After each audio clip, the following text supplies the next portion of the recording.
kumpulkan dengan Rasulullah, bertemu dengan keluarganya, bertegur sapa dengan sahabat-sahabatnya, dan insya Allah kita akan berkumpul dengan orang-orang soleh, para alim ulama, para orang-orang yang sudah memperjuangkan Islam, baik yang terdahulu sampai pun sekarang. Amin ya rabbal alamin. Bapak Ibu yang dimuliakan oleh Allah, kata Nabi SAW, laisa minna man lam ya'rif, laisa minna, barang siapa tidak masuk ke golonganku, lam yarham shogirana, yang tidak menyayangi yang lebih muda, wa man lam ya'rif syarafa kabirana, dan juga tidak termasuk golonganku orang yang tidak memuliakan, menghargai, menghormati yang lebih tua. Jadi hadis ini ada dua pilihan, kita mau masuk golongan Nabi atau bukan. Jadi nanti di akhirat ada dua golongan, ada golongan Nabi, ada golongan bukan Nabi. Maka kalau kita ingin masuk ke golongan Nabi, kelompok Nabi, rombongan Nabi, selalu kita menyayangi yang lebih muda. Anak-anak tak boleh dimarahi. Kemudian yang lebih tua kita lebih harus menghargai dan menghormati. Oleh karena itu, yang tak mungkin saya sebutkan satu persatu, para orang tua kami di sini, para sesepuh tokoh masyarakat, para alim ulama, para asatidz, wabil khusus pengurus masih tetap selamat kepada pengurus, mudah-mudahan istiqomah. Takbir. Allahu Akbar. Baik, Pak Haji. Bapak Ibu yang dimuliakan oleh Allah SWT, kita sudah berada di tahun baru, di Muharram. Kemarin kita mungkin sudah banyak paham dengan tahun baru, tapi yang perlu kita harus teliti bahwa Muharram itu salah satu daripada bulan yang dimuliakan oleh Allah. Jadi kalau bulan dimuliakan Allah, kalau kita menghidupkan bulan ini lebih giat lagi, maka kita termasuk orang yang dimuliakan oleh Allah SWT. Jadi kata Nabi SAW, afdalus siyam ba'da Ramadan syahrullahil muharram.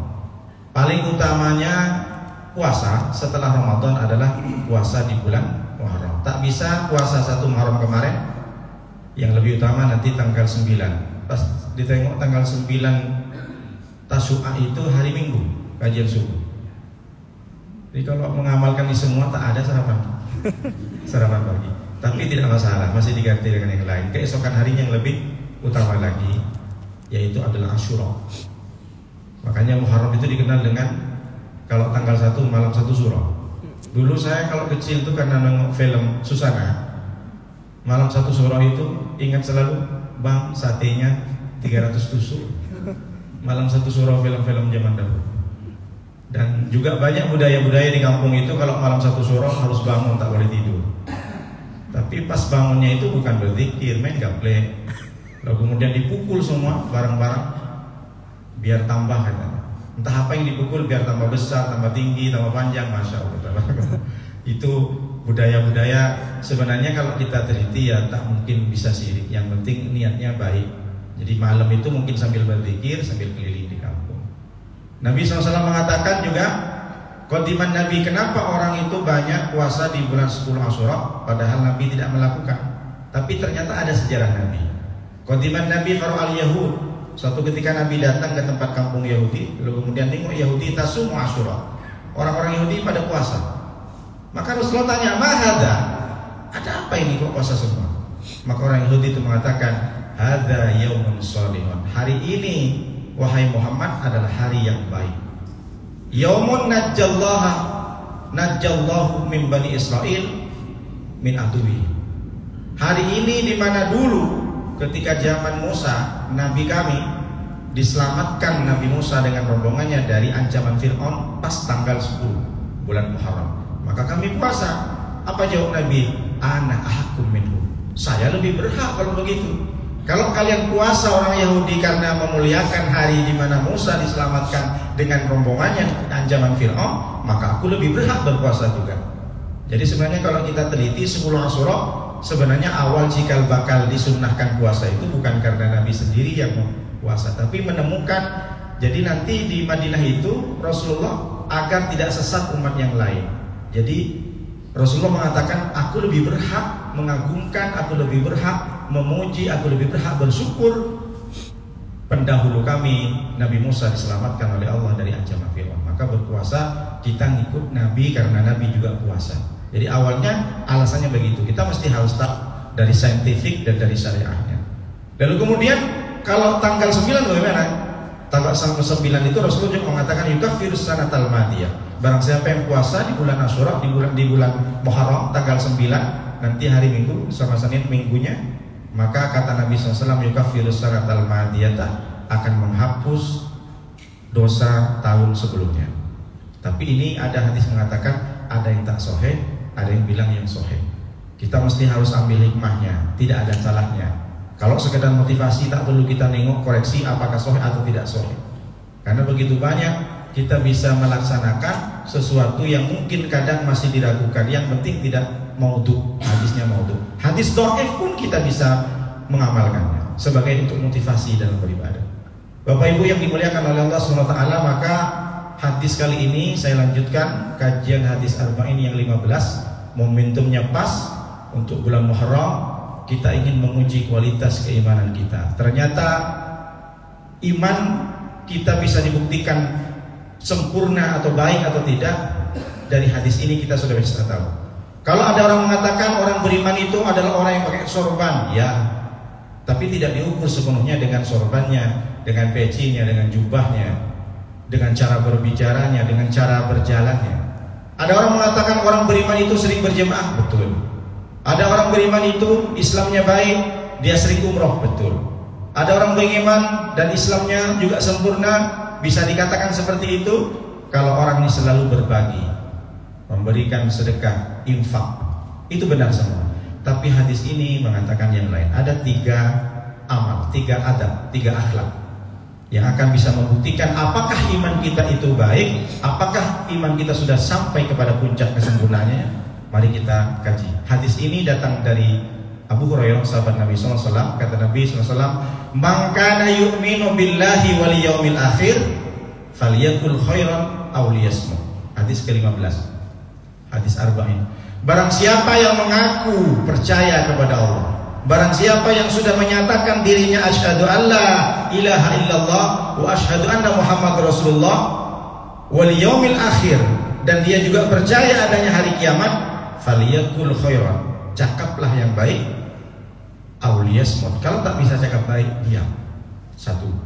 Yang kedua, man kana yu'minu billahi wal yaumil akhir, barang siapa yang percaya sama Allah, percaya nanti kalau ada hari kiamat, falyukrim jarahu, muliakan tetanggamu.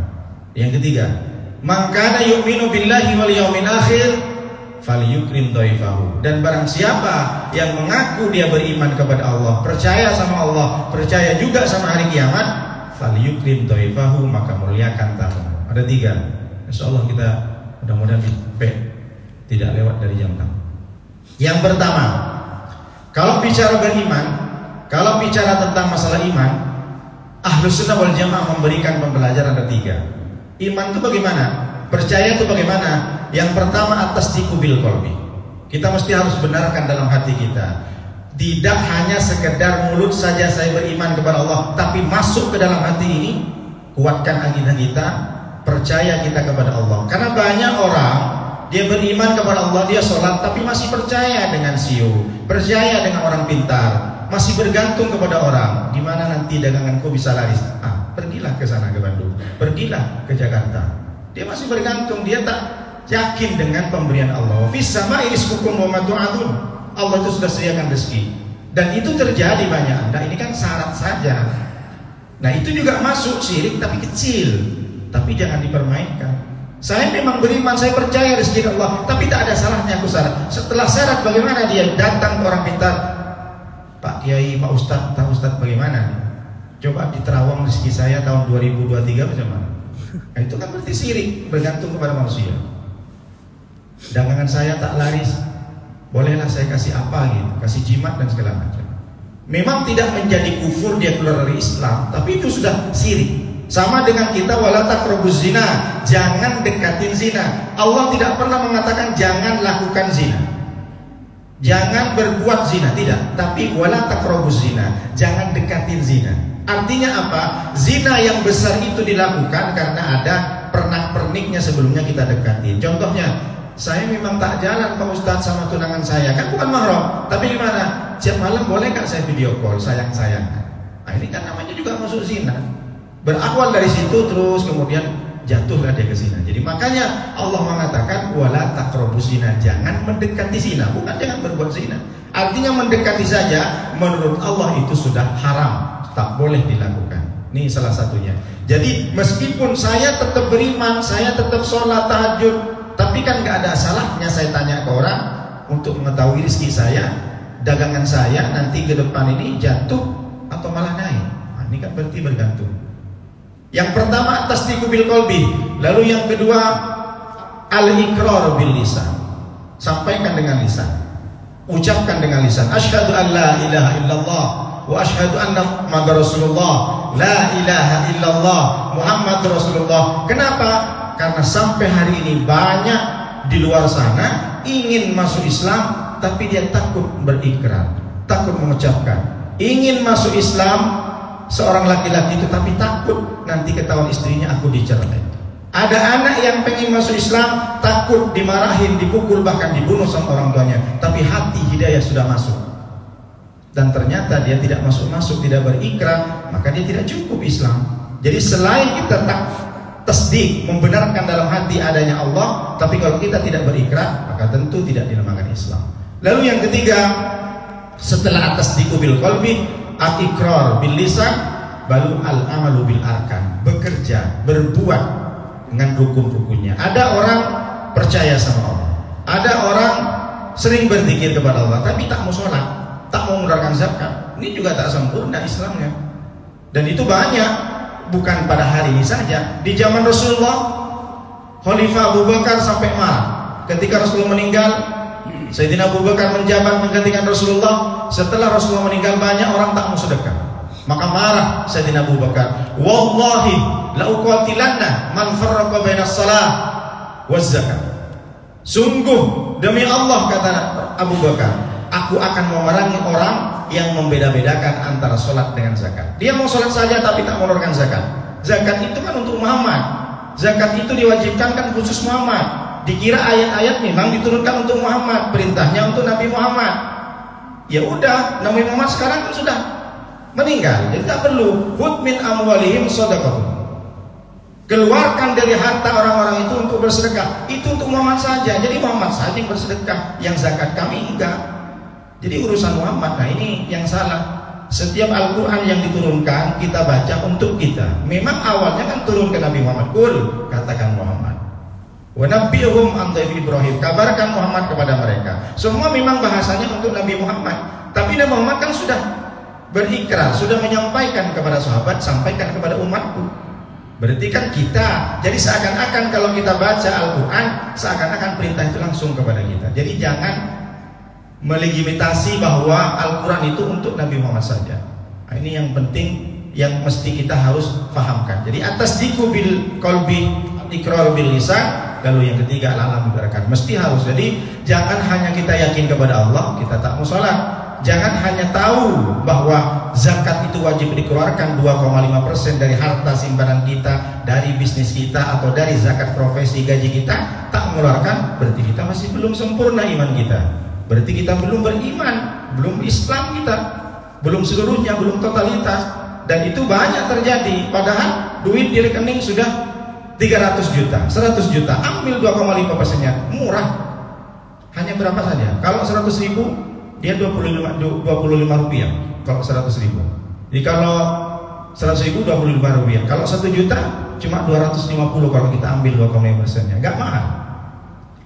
Nah, oleh karena itu kenapa mesti Rasulullah banyak hadis Rasul mengatakan tak sempurna iman seseorang. La yu'minu ahadukum hatta yuhibba li akhihi ma yuhibbu li nafsihi. Dan banyak lagi sampai pada masanya Rasulullah menyampaikan 3 hadis ini. Orang kalau percaya sama Allah, orang kalau percaya sama hari kiamat, yang pertama falyaqul khairan aw liyasmut. Cakaplah yang baik. Kalau tak bisa cakap, diam saja. Perasaan dari tadi Pak Ustadz kami diam. Pak Ustadz ini mainnya cakap, ini kan ngaji dengan ceramah, jangan pula. Dan yang paling penting Bapak Ibu, hadis ini jangan sampai keluar dari Masjid Al-Iman untuk menilai orang. Ditengok orang enggak, tengok banyak kali bacotnya, tak beriman, jangan. Ini hadis untuk kita. Jangan habis ini kita asik nak lele orang. Tengok kita mau ngapain, Pak Haji duduk situ. Saya mau tengok orangnya yang banyak cakapnya dia tak beriman. Jangan. Hadis ini untuk nilai kita sendiri. Sampai ke rumah coba pikir baik-baik. Saya banyak cakap baik tak apa-apa banyak. Tapi kalau cakapnya tak baik, karena masalah urusan berbicara ini sudah banyak terjadi. Kenapa? Ada orang yang sensitif, tak bisa dipancing. Kalau dipancing macam ular kobra. Contohnya bagaimana? Tadi aku ketemu sama si Anur, tetanggamu. Di mana? Di Ciptapuri. Bawa koper, bawa baju banyak. Oh iya. Kamu nggak tahu? Enggak lah. Itu minggat dari rumahnya. Oh, pantas lah. Dia aku tanya, mau kemana, Bu? Mau ke laundry. Masa laundry bagi koper? Oh, dia berantem semalam begini. Oh, jadi tak bisa dipancing. Padahal cuma nanya. Oh, pantas lah. Iya, betul lah kemarin begitu. Oh, sampai gelas pecah. Tak boleh. Ya, jangan bicarakan. Itu bukan urusan orang. Sekali dipancing sedikit macam ular kobra. Tak bisa dipancing, langsung bergejolak. Oleh karena itu, maka dari sekarang kalau kita ingin mengukur diri kita, apakah iman saya sudah sempurna menurut Rasulullah, menurut Allah, maka koreksi, cakap saya baik atau tidak. Kalau terlalu banyak cakap, berarti dia belum masih sempurna imannya. Kalau tak bisa cakap baik, al-yasmut, maka diam. Kenapa mesti disentil oleh Rasulullah? Karena satu ketika sahabat nanya ke Rasulullah, ya Rasulullah, apa yang paling mengecewakan nanti di akhirat? Yang paling mengecewakan dan banyak orang tak selamat karena lidahnya. Tapi sebaliknya, orang karena lidah ini bisa masuk surga. Gara-gara lidah kita selamat dari api neraka. Kenapa? Karena kita ucapkan asyhadu an la ilaha illallah wa asyhadu anna muhammadar rasulullah. Gara-gara lidah kita akan mendapatkan syafaat di hari akhir, di hari kiamat. Kenapa? Karena kita sering baca Al-Quran. Iqra'ul Quran fa innahu ya'ti yaumal qiyamah syafi'an li ashabihi. Bacalah Al-Quran, sesungguhnya Al-Quran itu menjadi syafi'an. Syafi'an adalah penolong. Makna sesungguhnya bukan penolong. Syafi'an adalah syafaat, syafi'an adalah genap. Wasyaf'i wal watri, demi yang genap dan demi yang ganjil. Syafi'an arti sesungguhnya adalah genap. Artinya nanti di akhirat kita sendirian, tapi ada orang yang menggenapkan kita, menemani kita adalah Al-Quran. Ada orang yang sendirian karena baca salawat, datanglah salawat berbentuk makhluk, Al-Quran berbentuk makhluk menemani kita. Itulah namanya syafi'an. Jadi Bapak Ibu harus mesti tahu, syafi'an bukan penolong, arti sesungguhnya adalah penggenap. Laqad ji'tumuna furada kama khalaqnakum awwala marrah. Kita nanti akan datang sendirian, tapi ada yang menemani. Bagaimana agaknya Bapak Ibu duduk di tempat yang gelap gulita, lalu kemudian takut tiba-tiba ada orang datang yang kita kenal. Entah itu teman sekantor, entah itu bestie yang mana, pokoknya bestie lah di tiga dunia. Datang juga jadi bestie. Jadi bagaimana agaknya kita senang nengok. Sama dengan Bapak Ibu ketakutan, tiba-tiba ada apa? Kamu kan tetanggaku, iya, senang dia. Pertama dia nengok duduk mungkin di Trans Batam, ada orang yang ingin jahit, tapi tiba-tiba ternyata datanglah kawan kita yang kenalan, senang. Itu perempuan, kan orang perempuan ini takut semua bisa di jalan. Sama dengan itu, makanya ke Bapak Ibu jangan pernah syu'don ketika nengok orang duduk di atas mobil baca Al-Quran. Ketika ada orang sambil boncengan dengan suaminya, istrinya pegang Al-Quran, jangan dibilang, masuk kali masa baca Al-Quran di jalan. Tidak. Bersihkan hati kita. Boleh jadi dia ingin ditemani Al-Quran di dunia, karena dia ingin nanti di akhirat Al-Quran juga menemani. Itulah hebatnya. Jadi tidak hanya sekedar kita membaca, tapi kita berteman dengan Al-Quran, maka Al-Quran akan menjadi bestie nanti di yaumil qiyamah. Amin ya rabbal alamin. Lalu gara-gara lidah kita juga menjadi orang yang dekat dengan Rasulullah. Aulan nas bi yaumal qiyamati aktsaruhum alayya salatan. Barang siapa yang banyak baca salawatnya, kata Nabi, adalah orang yang paling berhak duduk denganku. Gara-gara lidah kita mati dalam keadaan husnul khotimah. Kenapa? Karena kita pernah dan sering membaca zikir la ilaha illallah Muhammad Rasulullah. Makanya ada doa, Allahumma ij'al akhir kalamina minad dunya inda intihai ajalina qaula la ilaha illallah. Ya Allah, jadikan akhir daripada hidup di dunia ini, yaitu ketika ajal menjemputku, dengan ucapan la ilaha illallah. Gara-gara lidah azab tidak langsung turun kepada kita. Berapa banyak kita maksiat dari balik, berapa banyak kita berbohong, berapa banyak kita berdusta, berapa banyak kita menggunjing, berapa banyak kita menjelek-jelekkan orang, berapa banyak pernah kita menzalimi orang, memfitnah orang, memberikan kabar yang tidak jelas, tidak sesuai dengan fakta. Maka karena kita mengucapkan gara-gara dia ini, karena kita masih sempat untuk nasihat, memberikan, mengajak orang untuk pengajian, pernah nge-share, jangan lupa hadiri pengajian Muharram, jangan lupa hadiri kajian subuh. Kita saling bernasihat, wa tawassaw bil haqqi wa tawassaw bis sabri, maka tidak turun azab. Kenapa azab tidak turun kepada kita? Karena kita masih sempat untuk mengajak orang sholat berjemaah. Karena masih sempat kita, alhamdulillah, yang jadi pengurus masjid, berapa banyak dari lisannya sudah menyampaikan, Bapak Ibu jangan lupa kajian subuh, pahalanya besar karena mengajak orang. Perkara orang tak datang tidak masalah, tapi dengan menyampaikan risalah, menyampaikan ilmu, itu sudah dapat pahalanya luar biasa. Maka azab tidak turun. Kata Nabi SAW, la ta'muruna bil ma'ruf wa la tanhauna 'anil munkar aw la yusikanna ayyab'ats 'alaikum iqaban. Seandainya kalian terus lakukan sampai hari kiamat, mengajak orang, lalu kemudian mencegah orang dari amar ma'ruf, menegur orang yang bermaksiat, maka insya Allah, kata Rasulullah SAW, maka siksaan itu tidak akan terjadi kepada kalian. Gara-gara lidah, siksa tertunda. Nanti siksanya, nanti bukan langsung. Beda dengan kaum-kaum Nabi Lut, langsung aja siksaannya di balik dunia. Gara-gara lidah kita memiliki amal yang berat nanti timbangannya.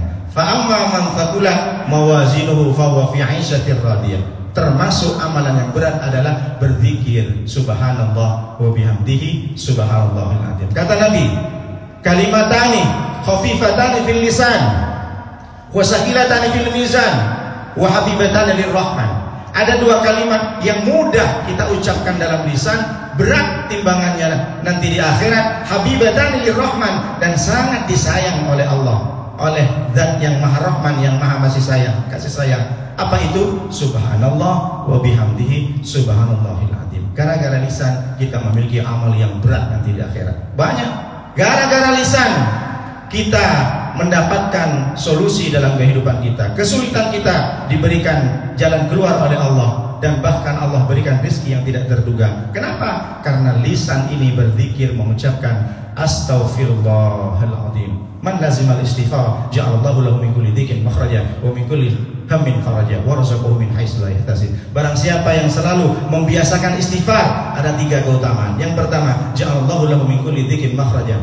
Setiap kesempitannya Allah berikan kelapangan. Wa min kulli hammin faraja. Setiap kesedihannya, masalah bertubi-tubi, Allah berikan solusi. Wa razaqahu min haitsu la yahtasib, dan Allah berikan rezeki yang tidak terduga. Tiga, gara-gara lisan kita mengucapkan astaghfirullahaladzim. Gara-gara lisan juga kita mendapatkan syafaat dari Rasulullah, karena kita selalu baca sholawat. Tapi sebaliknya, gara-gara lisan orang mendapatkan siksaan di kubur. Na'udzubillah min dzalik. Kenapa dia? Suatu ketika Nabi berjalan di TPU, Taman Pemakaman Umum di Madinah. Lalu kemudian, ini sempat saya juga pernah sampaikan di hadis beberapa bulan yang lalu. Ketika itu Nabi langsung mendengar sami'a sauta insanani yu'adzabani fi quburihima. Rasulullah mendengar dari kubur itu ada orang teriak kesakitan. Ada dua kubur yang berteriak. Lalu sahabat bertanya, "Wa ma yu'adzabani ya Rasulullah?" Kenapa Rasulullah mendengar orang siksa? Kira-kira siksa dia dosanya apa? Maka Rasulullah menjawab, "Kana ahduma," kubur yang satu dia teriak disiksa karena la yastabri'u min baulihi. Dia di dunia sering tak cebok waktu kencing. Makanya ke mal-mal bapak-bapak harus cebok. Cebok tidak harus dengan air, bisa dengan samak, sesuatu yang kasar. Boleh tisu tapi harus banyak. Biasanya kemarin saya ke Bandung itu, di Bandara Suta saya masuk ke toilet, tak ada air, tak susah, nggak ada, tisu aja banyak-banyak. Ini yang repot. Jadi harus korbankan, mau tidak mau dia najis, dia harus bawa sarung lagi. Lalu yang kedua, kata Rasulullah, yang satu disiksa karena wayamsi bin namimah. Dia berjalan di muka bumi ini cuma namimah, mengadu domba. Asing nak ngomporin orang. Blok A sama blok Z berantem gara-gara mulut dia. Di adu domba, adu kambing, macam-macam. Gara-gara dia semua orang jadi berantem, dipanas-panasin. Kamu itu katanya begini, kata dia. Masa sih iya? Akhirnya datang ke yang dibicarakan, kamu katanya dia begini. Akhirnya panas-panasan, berantem gara-gara satu orang diprovokasi. Provokator namanya. Ini juga nanti tak selamat gara-gara lidahnya. Gara-gara lidah orang mendapatkan siksaan yang sama dengan makan bangkai. Ini sudah sering saya sampaikan. Ya ayyuhalladzina amanu istanibu katsiran minadh dhanni inna ba'dadh dhanni ismun wa la tajassasu wa la yaghtab ba'dukum ba'dha ayyuhibbu ahadukum ayyakula lahma akhihi maitan fakaritumu. Apa itu? Dia sering mencari-cari kesalahan orang, dia selalu menggunjing orang, bergosip, membicarakan aib orang, maka dosanya sama dengan makan bangkai saudaranya. Ada mayat mati dimakan mentah-mentah. Jijik enggak? Jijik. Gara-gara lisan, kata Rasulullah SAW. Makanya kalau yang siksa kubur ini, kalau kita tidak pengen masuk ke siksaan kubur, tidak dapat siksaan kubur, kita sering diajarkan oleh Rasulullah sebelum assalamualaikum, Allahumma inni a'udzubika min adzabi jahannam wa min adzabil qabri wa min fitnatil mahya wal mamat wa min syarri fitnatil masiihid dajjal. Ada 4 doa kita. Ya Allah, lindungi kami dari neraka jahanam, lindungi kami dari siksa kubur, lindungi kami dari fitnah orang hidup dan fitnah orang mati. Kenapa fitnah orang mati? Kadang dari saking jengkelnya orang mati pun masih bicarakan. Dulu waktu hidup dia kejamnya minta ampun. Ini dulu waktu ini suka palak. Jadi orang mati pun ada yang masih dibicarakan. Kita terhindar dari situ dengan berdoa sebelum salam setiap sholat. Lalu yang keempat, kita terhindar dari fitnah buruknya dajjal. Oleh karena itu, gara-gara lidah kita juga tidak selamat di akhirat karena amal kita berpindah. Gara-gara lidah ini, amalan kita baca Yasin, baca Kahfi, ikut pengajian, sholat, puasa, pindah ke orang lain. Kok bisa pindah? Pindah ke siapa? Pindah ke orang yang pernah dijelekin, pindah ke orang yang pernah dizalimi, pindah kepada orang yang pernah dicemari, difitnah. Gara-gara lisan dia, orang itu dipecat dari tempat pekerjaannya. Gara-gara lisan dia dalam bertetangga, di tempat komplek perumahan, dia dibenci oleh masyarakat hanya dengan berita yang bohong, yang hoax, yang diserang dengan cara dia menggunjing, dengan cara dia memfitnah. Gara-gara lisan, amal kita yang banyak pindah. Makanya Rasulullah mengatakan, atadruna mal muflis? Para sahabat, tahu enggak kamu siapa orang yang bangkrut? Orang bangkrut la mata wala dirhaman. Orang bangkrut ya Rasulullah, dia tak punya rumah, tak punya mobil, dia tak punya nomor rekening, tak punya rekening, tak punya duit di rekeningnya. Salah. Orang yang bangkrut adalah ya'ti min ummati yaumil qiyamah bi sholatin wa siyamin wa zakat. Adalah umat yang datang nanti dia dengan pahala puasanya. Puasanya bukan cuma Ramadan, puasa sunnah, puasa Asyura, puasa Arafah, macam-macam puasanya. Puasa Daud, puasa Senin Kamis. Ada juga orang sholat bukan cuma sholat fardu, sholat wudu, sholat taubah, sholat awabin, sholat rawatib, sholat tahajud, sholat hajat, macam-macam sholatnya. Dan dia juga pernah umroh berkali-kali, haji sampai 4 kali. Tapi ternyata dia pernah membenci, dia pernah mencaci maki, dia pernah memfitnah, dia pernah menjelek-jelekkan, dia pernah merendahkan orang lain, dia pernah mencemari nama baiknya. Maka kata Rasulullah SAW, fa'in faniyat hasanatu qabla ayyubdu alaihi. Ketika pahalanya sudah dibayarkan dan habis, sebelum dosanya juga masih ada, summa turihat alaihi faturiha finnar, naudzubillah min dzalik. Maka dosa yang masih tersisa itu dibuang dicampakkan ke mukanya, lalu orang itu akan dibuang ke neraka. Jadi ternyata dia balas semua bacaan Yasin itu kepada dosa dia yang pernah dia lakukan karena memfitnah, habis. Dan ternyata masih tersisa dosanya, meskipun dia sudah berkali-kali haji, berkali-kali umroh, berkali-kali dia sujud, karena dia masih belum minta maaf dan belum memberi maaf kepada orang, dia tersangkut nanti di akhirat. Naudzubillah min dzalik. Oleh karena itu, kalau bisa jaga mulai sekarang. Kalau tak bisa bicara baik, maka diam. Tapi Pak Ustadz, kalau laki-laki kan bicaranya untuk masa depan. Gimana Pak Ustadz kalau kita bicaranya masalah minta pendapat bini 2, itu lain lagi. Itu kan bagaimana memperbaiki cara kita beribadah. Takutnya nanti apa Ustadz nih ngomong aja di ceramah, tapi ketika duduk pas sarapan pagi asiknya bini 2 katanya. Aneh, repot. Yang penting selama tidak menyakiti orang, percakapan itu maka tak masalah. Tapi kalau menyakiti orang atau tak enak didengar oleh orang, maka diam saja. Yang pertama. Lalu yang kedua, kata Rasulullah SAW, barang siapa yang percaya dengan Allah, percaya dengan hari kiamat, falyukrim jarahu, muliakan tetanggamu. Perhatikan kalimatnya. Rasulullah menggunakan yukrim, diambil kata akrama yukrimu ikraman wa makroman fa mukrimun wa dzaka mukramun. makrom lah, mutakrom, makrom. Jadi ikram itu berbeda dengan ihtaram. Ihtaram yahtarim iraman wa muhtaraman fa muhtarimun wa dzaka muhtaramun, beda. Kalau ihtiram seharusnya yang memuliakan itu adalah ihtiram. Kenapa Rasulullah menggunakan ikram? Padahal ikram ini bukan cuma artinya memuliakan, tapi ikram fal yukrim. Ikram ini artinya adalah diambil dari kata karimun. Innallah karim. Karim apa? Sahih. Sahih itu apa? Dermawan. Jadi yang dimaksud Rasulullah bukan hanya sekedar nunduk-nunduk sama tetangga, bukan hanya assalamualaikum, bukan. Sama tetangga itu ikram, sahih, dermawan. Tengok tetangga mungkin pada saat ini dia di PHK, kita berbagi. Jadi ikram artinya berbagi, bukan hanya sekedar memuliakan. Memang masuk ke dalam kata memuliakan, tapi lebih daripada itu berbagi. Karena zaman sekarang itu banyak orang simpati, tapi tak sampai ke empati. Simpati itu begini, ya Allah kasihan ya, sudahlah bapaknya meninggal, ibunya tak kerja apa, kasihan mau makan apa, hanya sekedar ngomong begitu, tapi dia tak mau mengeluarkan. Itu namanya simpati, bukan empati, tidak sampai kepada level Rasulullah. Bapak Ibu bisa tengok bagaimana perjalanan hijrah Abu Bakar dengan Rasulullah. Suatu ketika di perjalanan menuju ke Madinah, Abu Bakar menengok Rasulullah sudah haus. Apa kata Rasulullah? Abu Bakar, tengok di depan, kayaknya ada peternakan kambing. Aku haus. Baik ya Rasulullah. Langsung sampai di peternakan, Abu Bakar bilang, ya Rasulullah, rupanya kata yang punya ternak, sekarang musim kemarau, kambing-kambing pun tak ada susunya. Ayo saya antarkan ke kambing. Lalu diantarkan, terjadilah mujizat. Dipegang oleh Rasulullah kambing kepalanya itu. Abu Bakar, peras Abu Bakar, diperas, dapat segelas. Sudah cukup, akhirnya diminum oleh Rasulullah. Apa yang terjadi pada Abu Bakar? Ketika Rasulullah meminum susu kambing itu, kata Abu Bakar, syaraba Rasulullah ma'a. Rasulullah sedang meminum susu kambing, tapi ternyata dahagaku yang hilang. Ketika Rasulullah sampai berbunyi, Rasulullah minum susu dari saking hausnya, glek glek glek. Tapi ketika Abu Bakar menengok Rasulullah minum, dia sendiri yang hilang hausnya. Jadi kata Abu Bakar, ketika Rasulullah minum susu kambing, kok saya yang hilang dahaganya? Dari saking cintanya.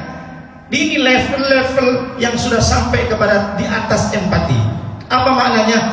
Seharusnya Abu Bakar juga pengen minum, tapi karena Abu Bakar lebih karena mencintai kepada Rasulullah, Rasulullah lah yang mengatakan saya haus. Abu Bakar juga haus, tapi tidak lebih daripada hausnya Rasulullah. Dia tak minta Rasulullah tolong sisakan, tidak ada. Abu Bakar ini sudah sampai kepada di atas empati, bukan hanya sekedar simpati. Ini luar biasa mukjizat yang terjadi pada saat itu. Yang haus Abu Bakar, Rasulullah juga haus. Yang minum susunya adalah Rasulullah, tapi Abu Bakar yang hilang hausnya. Ini kan luar biasa. Kalau saya minum di sini, ibu-ibu juga haus, mungkin di-update status. Nengok Ustaz Nurdin minum tambah menjadi haus. Ini kan beda kalau Abu Bakar. Ini namanya tingkat di atas empati. Banyak orang bilang kasihan ya, tapi tak mengulurkan, tak membantu orang, hanya sekedar kasihan saja. Di lampu merah, habis itu berhenti nengok orang jokra, nengok minta-minta, kasihan ya, gimana orang tuanya, hanya sekedar ngomong. Kenapa nggak berbagi? Kasih 2.000. Meskipun ada orang kalau ngasih ke anak jalanan itu sama aja mengajarkan, tak usah, itu urusan lain. Tengok orang itu mungkin susah, apakah dia nanti di rumahnya dia kaya, dia pura-pura, itu urusan lain. Urusan kita dengan Allah, kita berbagi. Apa susahnya kita ngasih 2.000? Jangan pernah merasa menyesal ngasih sedekah kepada orang yang salah. Itu sudah terjadi zaman Rasulullah. Ada orang ngasih sedekah kepada orang, mohon maaf, pelacur, dan ternyata siangnya ada orang sedekah ke pelacur. Ya Allah, di mana dia? Kata tetangganya, dan dia dengar, oh berarti aku salah, nangis dia. Akhirnya ditangkap oleh malaikat, kamu tak perlu menyesal karena kamu, jangan anggap kamu salah. Hanya gara-gara kamu bersedekah semalam itu, si pelacur itu dia nggak jadi bekerja. Jadi kita jangan, itu nggak miskin, itu jangan, kita berbagi saja. Perkara dia bohong, dia urusan dengan Allah. Itulah makna berbagi. Oleh karena itu, kenapa mesti harus tetangga? Karena yang tahu duluan kalau kita sakit adalah tetangga. Saudara kita mungkin di Pekanbaru, di Jakarta, yang tahu duluan adalah tetangga. Maka selalu kita berbagi kepada tetangga kita. Karena itu Allah juga menyampaikan selaras dengan hadis ini di surat An-Nisa ayat 36. Wa'budullaha wa la tusyriku bihi syai'a wa bil walidaini ihsana wa bidil qurba wal yatama wal masakin wal jari dil qurba wal jaril junubi. Kata Allah, sembahlah Allah, setelah itu engkau berbuat baik kepada orang tuanya, wa bidil qurba, dan kepada kerabatnya, wal yatama, dan anak yatim, wal masakin, dan orang miskin, wal jaridil qurba, dan tetanggamu yang masih sekaligus kerabatmu, wal jaril junubi, dan tetangga sampingmu. Berarti ring-ring tetangganya ada dua. Disampaikan dalam Al-Quran, bukan hanya sekedar hadis. Perintah Allah, berbuat baik kepada tetangga yang pertama, jaridil qurba, tetangga sekaligus kerabat. Dulu mungkin atuk saya, termasuk kakek saya, atuk saya, dia bikin rumah, saudara mama saya itu kan ada 4, dibikin rumah kumpul di situ, satu pekarangan. Ini namanya wal jaridil qurba. Sudahlah tetangga, dia juga saudara. Sudahlah tetangga, dia ipar. Sudahlah dia tetangga, dia sepupu. Maka yang pertama kita harus memilih, memuliakan, cari dulu tetangga yang masih ada hubungan kerabat.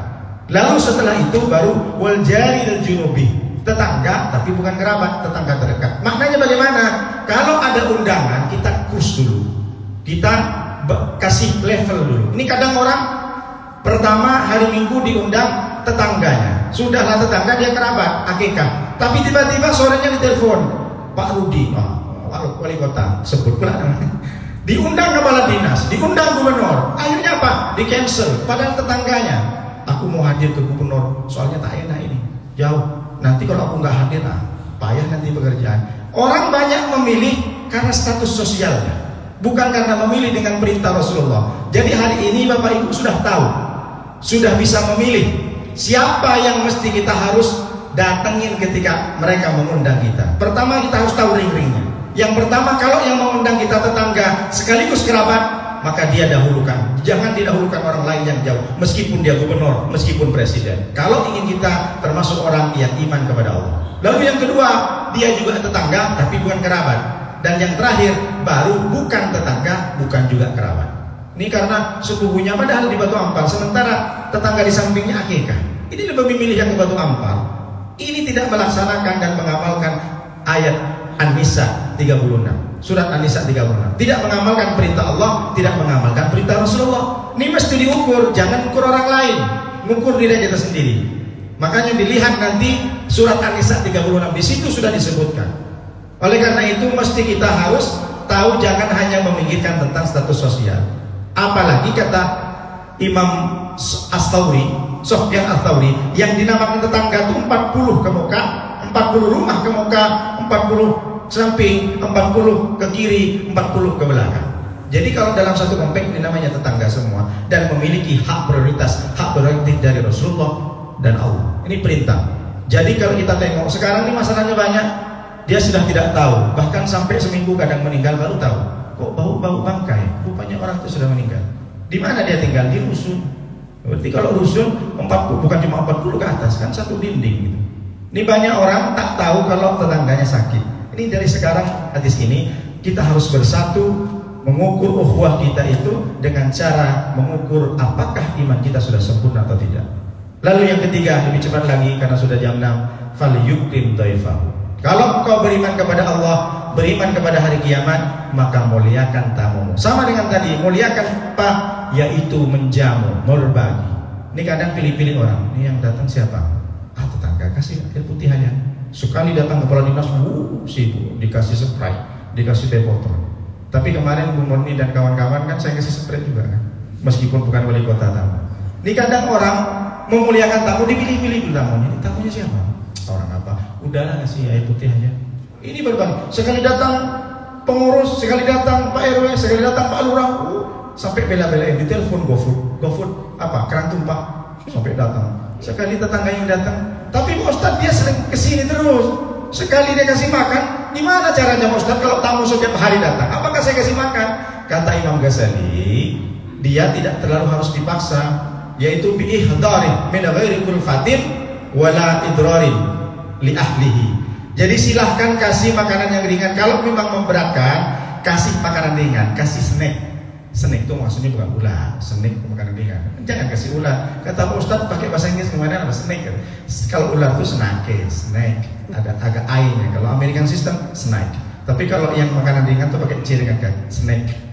Agak sedikit mantul. Begitu Pak Haji. Jadi jangan kalau memang kita merasa berat, tak usah kita harus cari.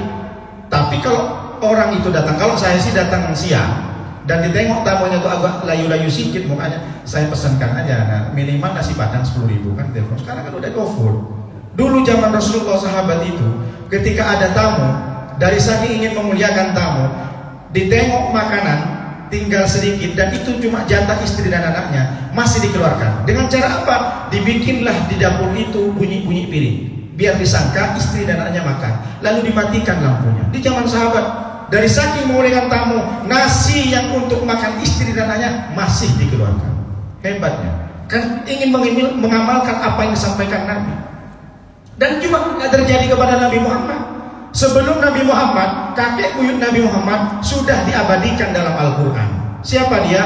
Nabi Ibrahim. Surat Al-Hijr ayat 51-52. Tengok nanti di Al-Quran. Wa nabhu an dhaifi Ibrahim. Muhammad, kabarkan kepada kaummu, kepada umatmu, an Ibrahim, belajar dari tamunya Ibrahim. Siapa Ibrahim? Kakek buyut Nabi Muhammad bin Abdullah bin Abdul Muttalib bin Hashim bin Abdi Manaf bin Qusay bin Murrah bin Kilab bin Ka'ab bin Ghalib bin Fihr bin Malik bin Nadhar bin Kinanah bin Huzaimah bin Mudrikah bin Ilyas bin Nizar bin Madar bin Ma'ad bin Adnan bin Adri bin Muqawwam bin Tarih bin Nahur bin Ya'rub bin Yasjub bin Nabit bin Ismail bin Ibrahim. 30 generasi. Bapak Ibu hafal? Masya Allah. Nanti kalau mau hafal suruh mondok dulu hadis Nabi. Ada 30 generasi. Kenapa Allah masih mengabadikan nama Ibrahim? Kenapa Allah sampai sekarang masih mengabarkan tentang Nabi Ibrahim? Mulianya Nabi Muhammad dipilih oleh Allah. Nah, kakek buyutnya juga dipilih oleh Allah menjadi khalil. Wattakhadallahu Ibrahim khalila. Allah jadikan Ibrahim sebagai kekasih, Nabi Muhammad sebagai orang yang disayang, yang dipilih oleh Allah sebagai umat terbaik. Jadi Nabi Muhammad mulia karena mulianya Nabi Ibrahim. Salah satu kemuliaan Nabi Ibrahim adalah menjamu tamu. Dari hadis dari kisah Al-Hijr, kemudian datanglah tamu 5 orang malam-malam.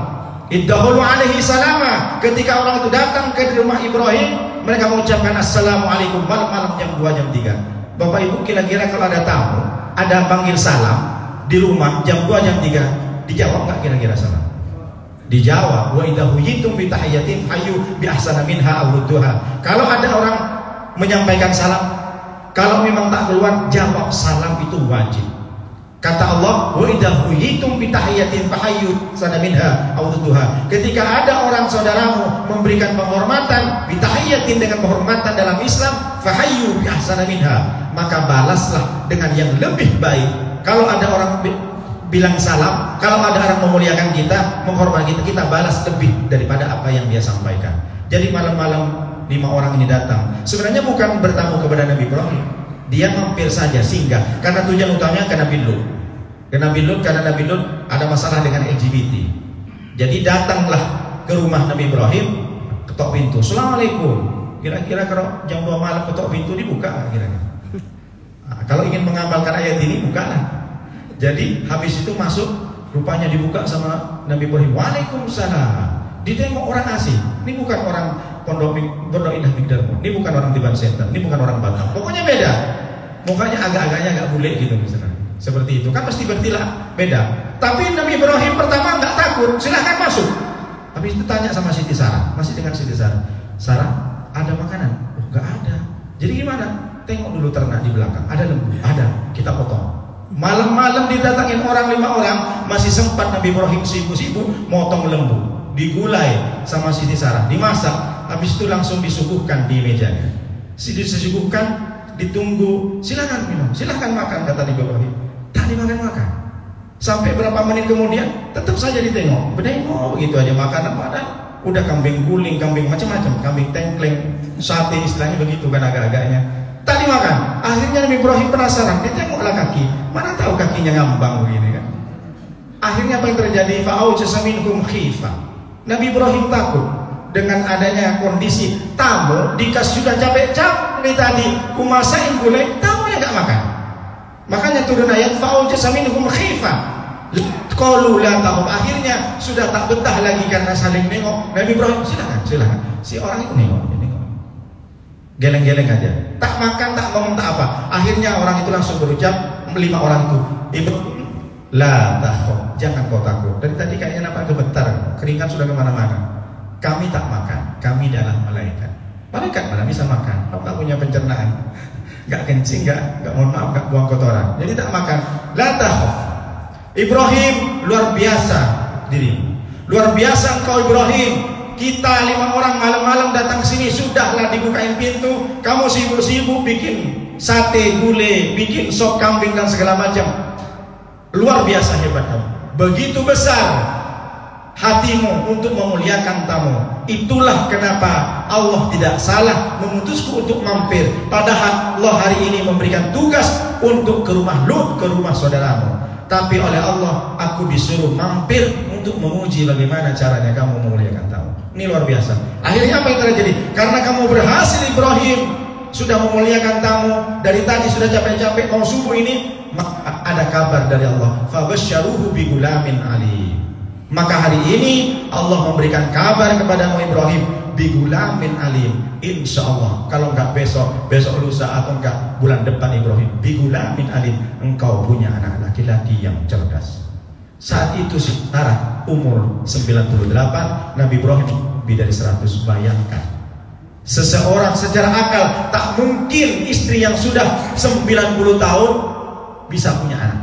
Tapi karena kemuliaannya Nabi Ibrahim, salah satunya bukan cuma hanya sekedar ibadah, memuliakan tamunya, menjaga kehormatan tamu, maka Allah berikan sesuatu yang hal sulit untuk dicerna oleh akal dengan logis. Apa maknanya yang bisa diambil? Kita tak mungkin meniru kakek buyut Nabi Muhammad, Nabi Ibrahim. Tak mungkin kita bisa seperti Nabi Ibrahim, ada tamu lalu kemudian kita sibuk-sibuk. Tak mungkin. Kita tirulah.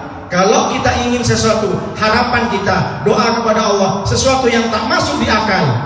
Dia cuma kerjanya minimal UMK misalkan, tapi dia pengen rumah yang besar, pengen mobil yang banyak, itu tak masuk akal. Dari mana caranya? Maka kalau kita ingin harapan dan doa yang sulit dicerna di akal, maka lakukanlah amalan yang sulit juga dilakukan oleh manusia yang lain.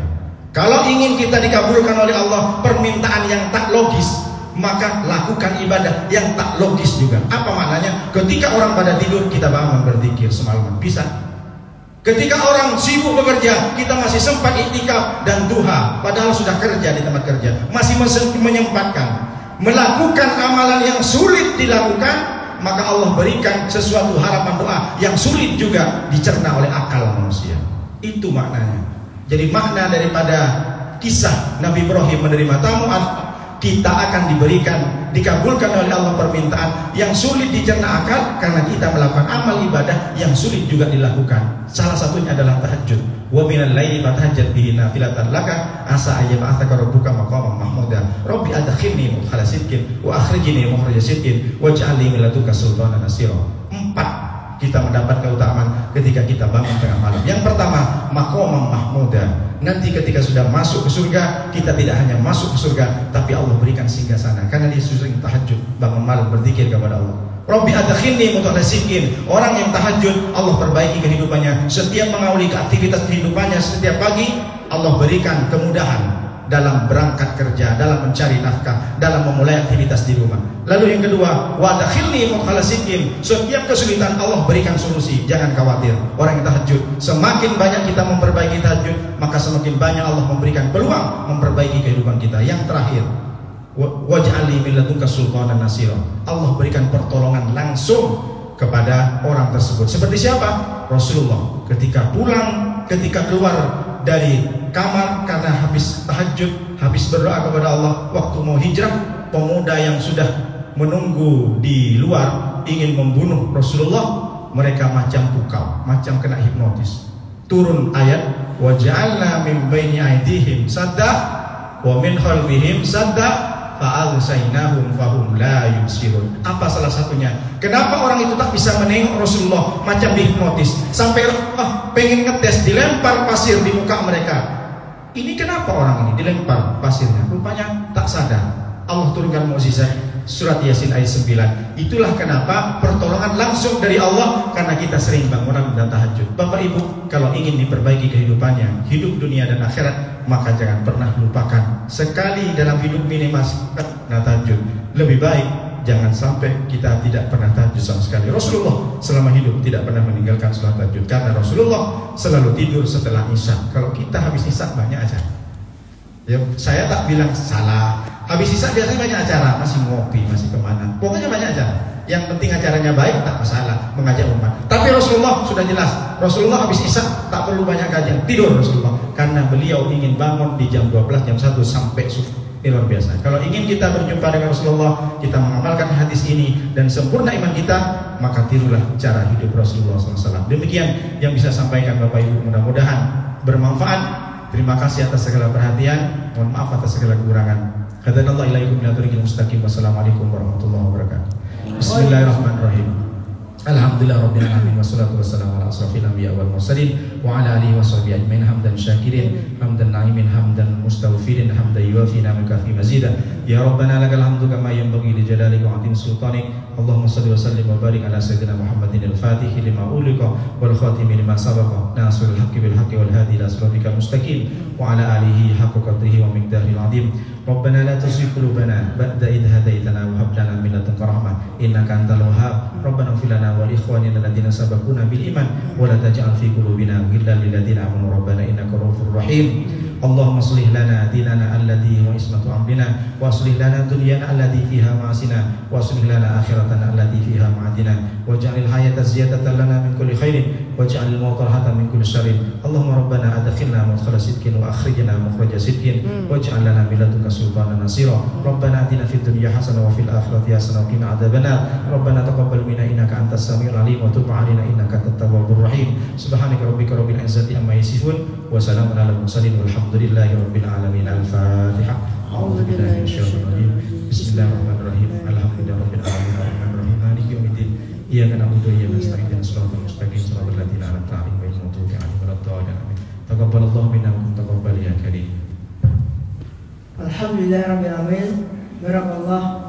Jazakallah khairan katsiran kepada Ustaz yang telah mengisi kajian kita pada subuh hari ini. Alhamdulillah pas 60 menit, luar biasa. Baik, Bapak Ibu sekalian, demikian acara kita pada pagi hari ini. Kita tutup dengan doa kafaratul majelis. Subhanakallahumma wa bihamdika asyhadu an la ilaha illa anta astaghfiruka wa atubu ilaik. Assalamualaikum warahmatullahi wabarakatuh. Setelah ini dipersilakan untuk sarapan di teras. Yang mau olahraga dipersilakan.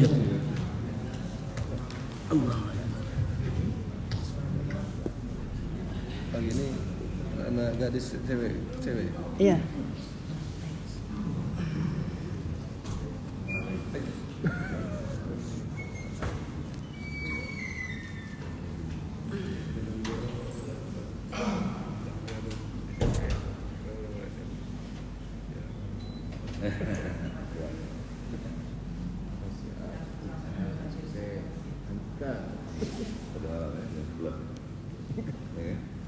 Ada